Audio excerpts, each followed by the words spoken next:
Why your brain lies to you every day. With if I told you that your brain is actively deceiving you, right now fabricating memories, distorting perceptions, and constructing a version of reality that serves your survival, but not your understanding. Not occasionally, constantly, every single moment of your waking life. This isn't philosophical speculation. This is hard neuroscience. For decades, researchers studying perception, memory, and consciousness have documented something disturbing. Your brain is not a camera recording objective reality. It's a storytelling machine that fills gaps in its experiences and generates a coherent narrative from incomplete data. What you experience as reality is actually a simulation of best guess construction your brain creates to help you navigate the world efficiently. Here's what changes everything. These lies aren't bugs. They're features. Your brain deceives you systematically because truth is metabolically expensive, and survival doesn't require accuracy, it requires speed. But in modern life, these evolutionary shortcuts create systematic blind spots that sabotage your decisions, relationships, and self-awareness. Ancient philosophers spoke of my illusion and the difficulty of perceiving truth. Modern neuroscience has revealed the exact mechanisms through which your brain constructs this illusion and, more importantly, how to recognize when you're being deceived. I'm about to expose 10 specific ways your brain lies to you daily, plus protocols to catch these deceptions in real time and access more accurate perception. Your reality is fiction. Time to read the truth. Body. The 10 Techniquest Part 1.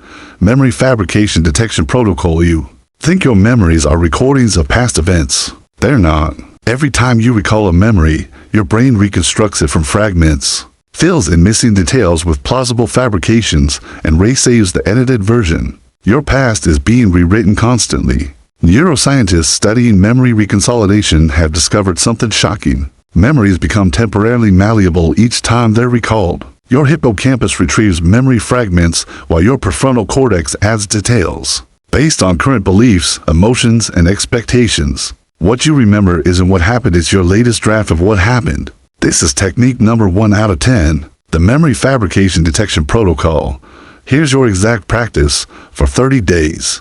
Maintain a daily journal documenting significant events in vivid detail immediately after they occur. After 30 days, cover your entries and write down your memory of 5 random events from the month. Then compare your fresh memory to your contemporaneous record. Note every discrepancy, no matter how small. Change details, reordered sequences, added elements, omitted facts.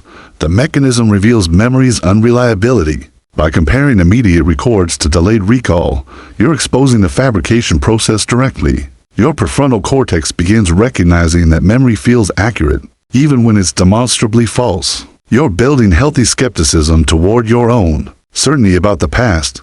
Start documenting reality before your brain rewrites it, and watch your false confidence in memory accuracy collapse. Part 2.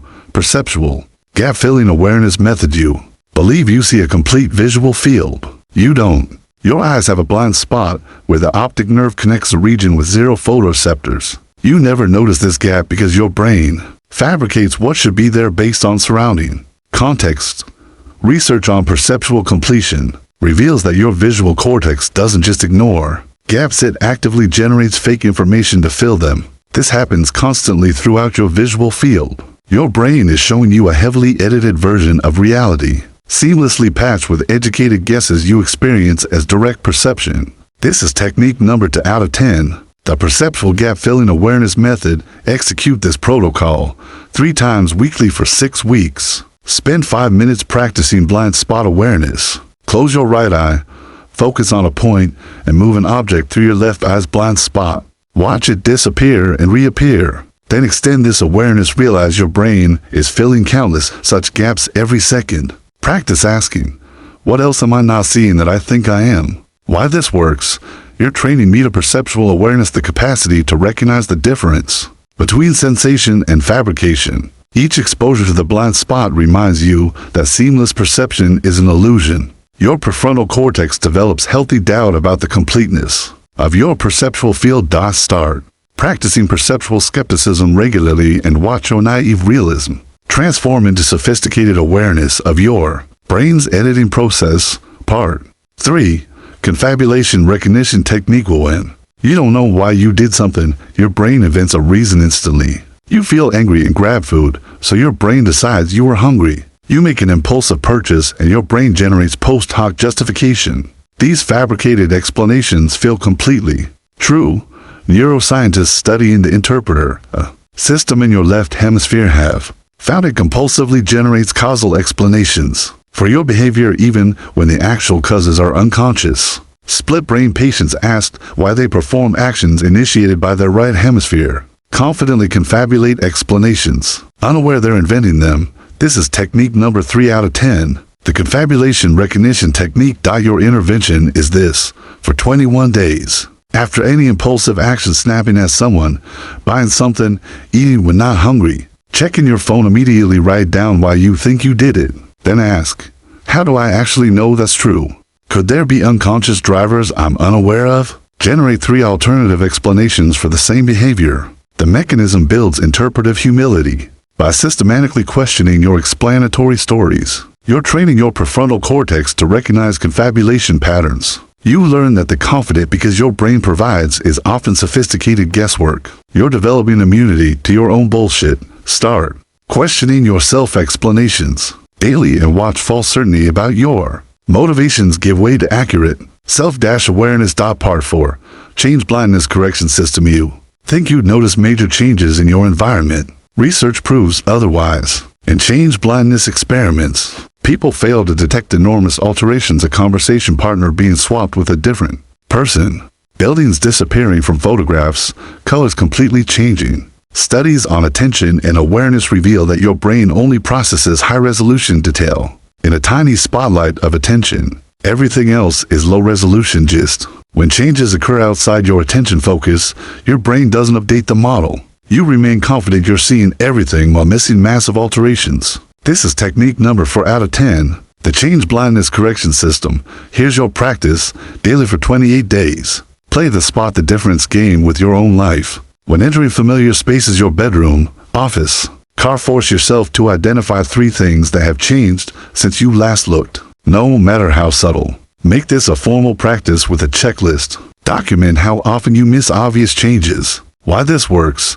You're training selective attention flexibility. By deliberately practicing change detection, you're strengthening connections between your parietal attention networks and your visual processing areas. Your brain learns to update its environmental model more frequently rather than running on outdated assumptions. Start practicing systematic change detection and watch your situational awareness expand dramatically. Part 5.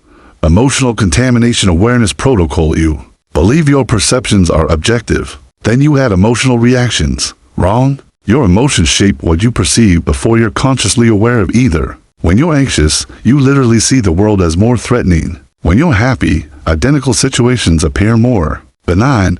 Neuroscientists studying affect and perception have discovered that your amygdala and insulin motion processing regions receive sensory information simultaneously with your cortical processing areas. Emotion doesn't follow perception. It co-constructs it. Your feelings are baked into what you see, not added afterward. This is technique number 5 out of 10. The emotional contamination awareness protocol. Execute this sequence for 35 days. Track your emotional state and perceptual judgments together 3 times daily. Rate your current emotional state on a scale from 1 to 10 across 3 dimensions: calm, anxious, positive, negative, energized, depleted. Then describe how the world looks right now: threatening or safe, interesting or dull, full of opportunity or obstacles. The mechanism reveals emotion perception coupling. By tracking both simultaneously, you begin noticing how emotional states systematically alter perceptual content. Your metacognitive systems learn to account for emotional coloring when evaluating situations. You're essentially learning to separate signal from emotional noise. Start tracking the emotion perception relationship and watch your perceptual objectivity increase as you account for emotional distortion. Part 6. Narrative illusion disruption method. Your life feels like a coherent story with clear cause and effect relationships, meaningful patterns, and narrative arc. This coherence is fabricated. Your brain connects random events into stories because humans are pattern recognition machines that can't tolerate meaninglessness. Research on narrative psychology reveals that your brain's storytelling function primarily Left hemisphere-based imposes.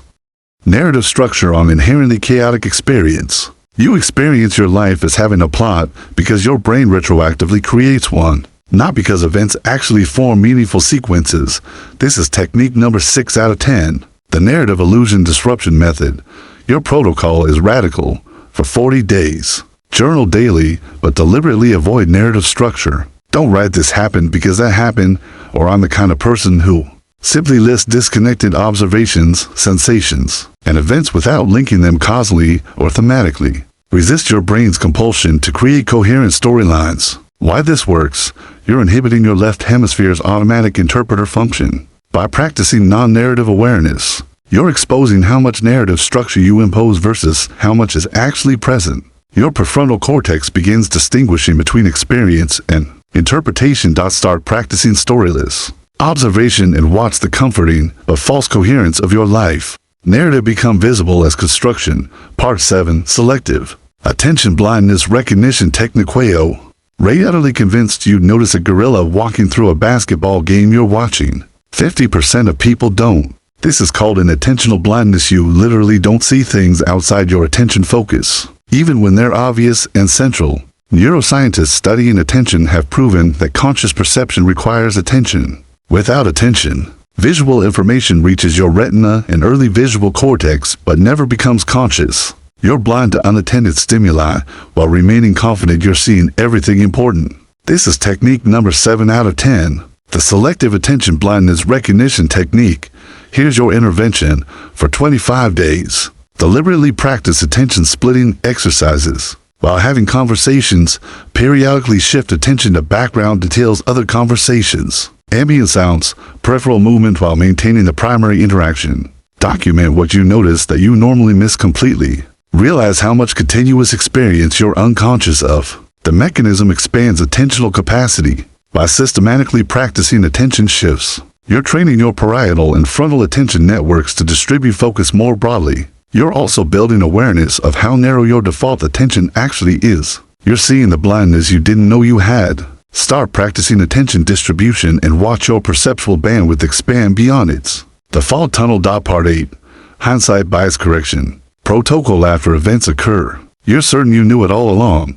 Elections, breakups, market crashes. You feel you predicted them when your actual predictions were far less confident. This hindsight bias makes you overestimate your predictive abilities while learning nothing from surprises. Research on hindsight bias shows that once you know an outcome, your brain reconstructs your prior beliefs to align with that outcome. Your memory of your prediction literally changes to match reality. This happens automatically through your prefrontal cortex rewriting memory during retrieval. This is technique number 8 out of 10. The hindsight bias correction protocol.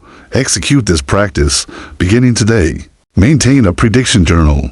Before any uncertain outcome: sports games, elections, business decisions, relationship trajectories. Write down your actual prediction with percentage confidence. Seal it. After the outcome, compare your sealed prediction to your current memory of what you predicted. Document every instance of hindsight distortion. Why this works: contemporaneous records prevent retrospective falsification. By comparing sealed predictions to post-outcome memories, you're exposing your brain's hindsight rewriting in action. Your metacognitive systems begin recognizing that certainty about past predictions is manufactured. Start sealing predictions before outcomes and watch your illusory predictive confidence collapse into realistic uncertainty assessment. Part 9.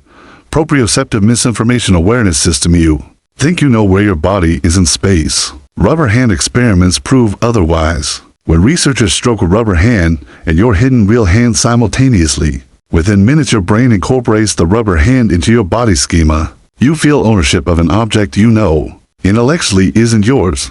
Neuroscientists studying body representation have discovered that your sense of embodiment is constructed from multimodal sensory integration: visual, tactile, proprioceptive. When these signals correlate, your brain accepts whatever object is present as you, even when that's demonstrably false. This is technique number 9 out of 10. The proprioceptive misinformation awareness system.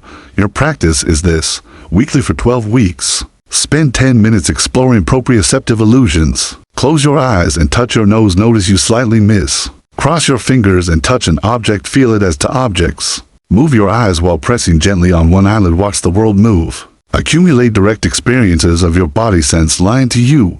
The mechanism builds somatic skepticism. Each exposure to proprioceptive illusions weakens your naive realism about body awareness. Your posterior parietal cortex, which constructs body schema, begins being held less rigidly. You recognize embodiment as constructed rather than given. Start experiencing proprioceptive illusions regularly, and watch your certainty about physical self-awareness appropriately decrease. Part 10. Metacognitive Calibration Enhancement Method. You ray dramatically overconfident about your own accuracy. When people are 100% certain about factual claims, they're wrong 20% of the time. When they're 80% confident, they're wrong 40% of the time. Your subjective certainty is almost unrelated to actual accuracy. Research on metacognition thinking about thinking reveals that your prefrontal cortex's confidence assessments are systematically miscalibrated. You feel most certain precisely when you should be most doubtful, because you don't know what you don't know. This is technique number 10 out of 10. The metacognitive calibration enhancement method. Execute this protocol for 50 days. Practice probabilistic thinking. When you make any factual claim or prediction, immediately assign a percentage confidence. Track these predictions and confidence levels. Calculate your actual accuracy at each confidence level. Adjust your future confidence assessments based on your historical accuracy at that confidence level. Why this works? You're training accurate self-assessment through feedback loops. By comparing subjective confidence to objective accuracy, you're providing your metacognitive systems with the data they need to recalibrate. Your anterior prefrontal cortex learns what various confidence levels actually mean in terms of accuracy. Start tracking confidence versus accuracy systematically, and watch your internal calibration become genuinely reliable rather than systematically overconfident. Closing these 10 protocols aren't paranoid techniques, they're scientifically grounded methods for recognizing how your brain systematically distorts reality to serve efficiency over accuracy. Memory fabrication, perceptual gap filling, confabulation, change blindness, emotional contamination, narrative illusion, attention blindness, hindsight bias, proprioceptive error, metacognitive miscalibration. Together, they form a comprehensive system for developing what neuroscientists call epistemic humility, accurate awareness of the limitations and distortions inherent in your perceptual and cognitive systems. Ancient wisdom traditions spoke of illusion, Maya, and the difficulty of seeing clearly. Modern neuroscience has revealed the precise mechanisms through which your brain constructs convincing but inaccurate representations of reality. Science has proven what contemplatives always suspected. You're not experiencing reality directly. You're experiencing your brain's simulation of reality, a simulation optimized for survival. Not truth, but awareness transforms everything. Once you recognize the specific ways your brain deceives you, you can account for these distortions and access more accurate perception. Your transformation doesn't start tomorrow or next week. It starts the moment you catch your brain in one of these lies, the moment you notice your memory contradicting your journal, your perception filling gaps it shouldn't fill, your confidence exceeding your accuracy, and choose to acknowledge the deception rather than defend it. The version of you that sees clearly rather than comfortably, that questions rather than assumes, that recognizes uncertainty rather than manufactures false certainty. That version isn't someone you need to become. It's who you naturally are when the lies become visible. Start catching the deceptions. Document them. Build your immunity to your own brain's manipulations. Your clearer self is waiting, not eventually. Now, the only question is whether you're ready to see how much of your reality has been fabricated all along.